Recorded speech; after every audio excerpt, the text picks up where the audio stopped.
So, now you know what a balance sheet is, but how does it actually work?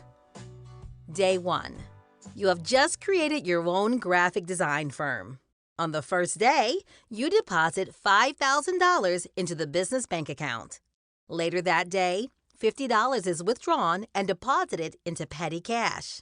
On the balance sheet, the amount in the bank account is listed as $4,950, and the amount in petty cash is listed as $50, which makes the current assets and equity $5,000. Day 2. On the next day, you buy $2,000 worth of posters to sell. You now have $2,950 left in your bank account and $2,000 in inventory. Day 3. The following day, you take $500 in posters and sell these posters at a local concert for $650, making a profit of $150. Afterward, you deposit these funds.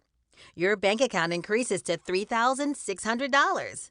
The amount in your inventory decreases to $1,500, and your current earnings increase to $150.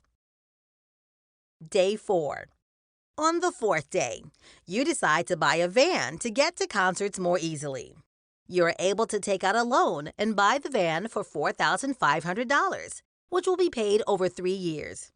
On your balance sheet, the vehicle value of $4,500 is listed under fixed assets, and $4,500 is also added to long-term liability, since it will take longer than 12 months to pay off. Day 5. On this day, you buy a graphic printer for $1,800. You are able to open an account with the company, so you don't have to pay for it all right away. But you do have to pay in full by the end of the month. This increases your fixed assets by $1,800, but also adds $1,800 to your current liabilities, since it will need to be paid off within 12 months. Using the equation assets equal liabilities plus equity, we can see that your sheet is balanced, with a total of $11,450 on both sides. And this actually shows up on the balance sheet and I'll just go ahead and open a balance sheet.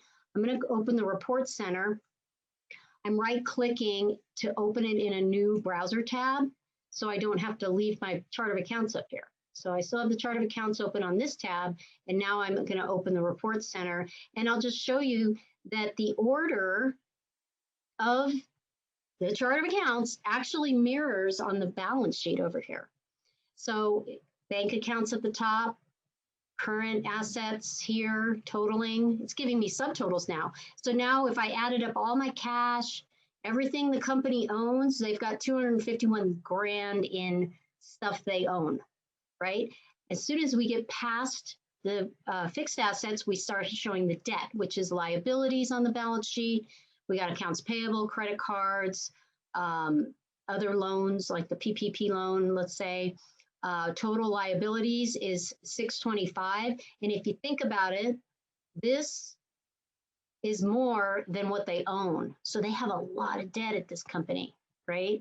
The difference being their equity in the company. They liquidated today, sold all their assets and paid off everything, they'd still be in debt. So if you look, total equity is a negative 373,000. So this is kind of showing the value of the business if it was going to be liquidated today. Not good, right? So the chart of accounts actually mirrors here.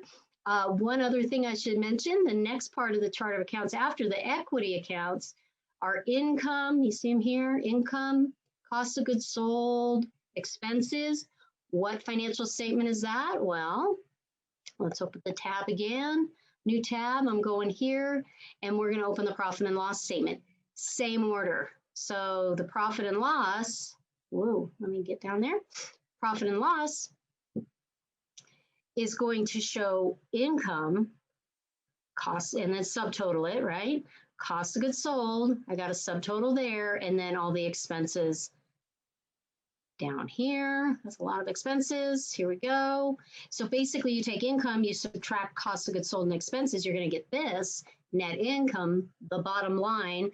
This company during this period that we're looking at losing money. Okay, so basically the chart of accounts is the balance sheet at the top and the profit and loss statement at the bottom. And as you are entering transactions, you are changing these numbers. So let's say I write a check. I'll just do one really quick. I'm going to write a check out of the checking account. And you choose the source bank account. So this is going to come out of company checking. And pull a payee in here. Let's say I'm paying the supply store. I do have bills or a purchase order. I'm not going to acknowledge that right now. And I'm going to put this to office supplies. And we're going to buy $1,500 worth of something and book it to office supplies. Okay, so basically I'm taking $1,500 out of this checking account, and QuickBooks is showing me the balance.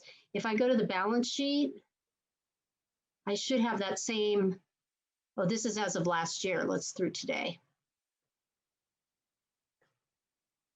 I'll just do all dates. Okay, so this is $68,996 on the balance sheet. On my check, I'm getting the same number, and I'm about to take $1,500 out of there, and I'm moving it to this category, office supplies. So I'm going to hit save and close.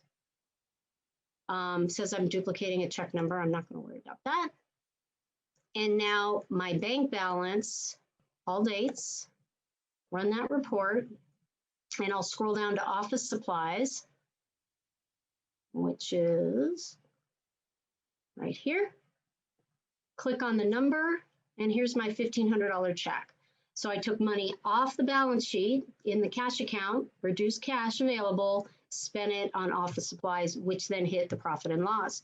And the chart of accounts ties all of that together. So now you know why it's in the order it's in and how we're moving money up and down this list of accounts to get those final numbers.